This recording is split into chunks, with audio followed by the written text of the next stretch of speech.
Okay. All right. The article we chose to analyze for our presentation was titled The Social Psychology of False Confessions, Compliance, Internalization, and Confabulation. This is by Saul Kassan and Katherine Heichel.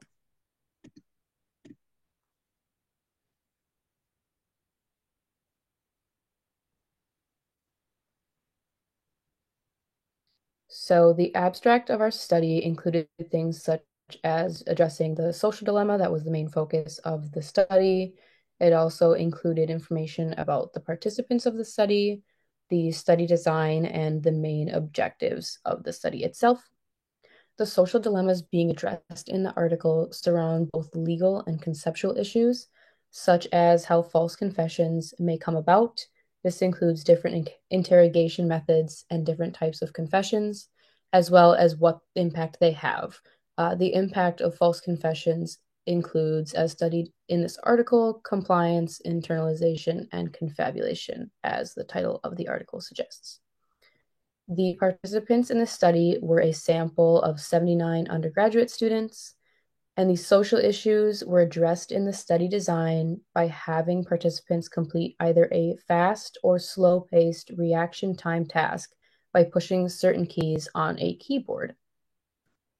The general objectives of the study were to determine whether or not false incrimination will lead people to accept guilt for a crime they did not commit, and how, if the guilt is accepted, it affects the person. The main findings of the study were that, compared with subjects in the slow pace, no witness group, those in the fast pace witness group were more likely to sign a confession, internalize guilt for the event, and confabulate details in memory consistent with that belief.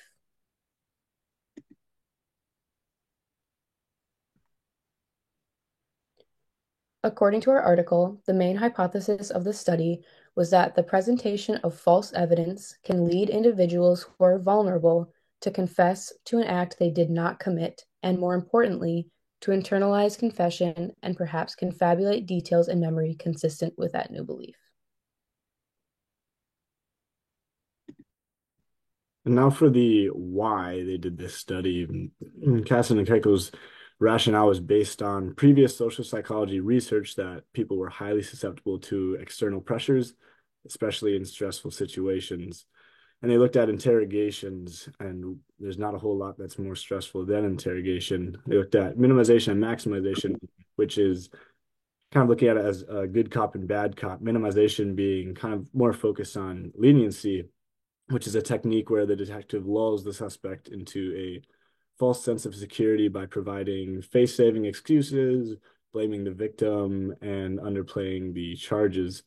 While maximizations looks at harsh punishment, where it's kind of the bad cop of the two approaches, in which the interrogator uses scare tactics by exaggerating evidence, seriousness of the offense, and also the magnitude of the charges. Third, we have the coerced compliant, which the suspect confesses to escape a threatened harm, which kind of comes from the maximization type of interrogation, where they just confess to escape that threatened harm. And then coerced internalization, where the suspect believes that he or she is guilty of the crime. And then also, lastly, false evidence, which is particularly used with a vulnerable population, where officers use false evidence to convince the suspect that he or she was guilty. That vulnerable population being vulnerable by youth, intelligence, personality, stress, or mental state. Now, for how they did this experiment, there were 79 undergraduate students who were randomly assigned to one of four groups, which was produced by a 2 by 2 factorial design. Vulnerability was manipulated by varying the pace of the task. The use of false incriminating evidence varied by asking both the subject and Confederate questions. Then there were three forms of social influence assessed as dependent measures, which were compliance, internalization, and confabulation. And before they started the experiment, the participants filled out a brief questionnaire about typing experience and ability, spatial awareness, and speed of reflexes. Then for the experimental part, there was one subject and a female Confederate engaged in a reaction time task on a computer. The Confederate would read aloud a list of letters, and the subject would then type the letters that they heard on a keyboard. They were warned not to press the Alt key because it would ultimately cause this program to crash. And then the computer then eventually dysfunctions and accuses the subject of hitting the Alt key with a follow-up question. And they assessed compliance by the experimenter handwrote standardized confessions and asked the subject to sign it.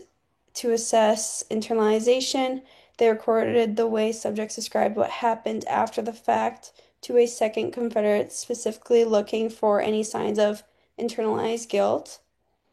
To assess for confabulation, the experimenter reappeared after it seemed like the experiment was over and brought the subjects back into the lab and had them reread the list of letters they had typed, and it asked if they could explain how or when they hit the Alt key to see if they would be able to recall any of those specific details.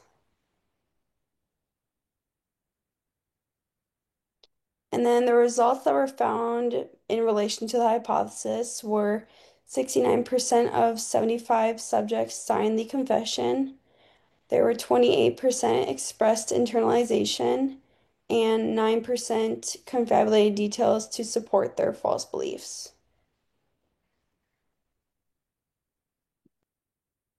So a little summary is that participants were accused of damaging a computer by pressing the wrong key, with some groups falsely told that a witness saw them do it. Those in high pressure situations were more likely to sign a confession, generally believe that they were responsible, and even create false memories consistent with that belief. And for some of the applications to our lives and to our world are interrogation techniques, which if we understand how false confessions occur, that can help us refine interrogation methods to reduce coercion and psychological pressure.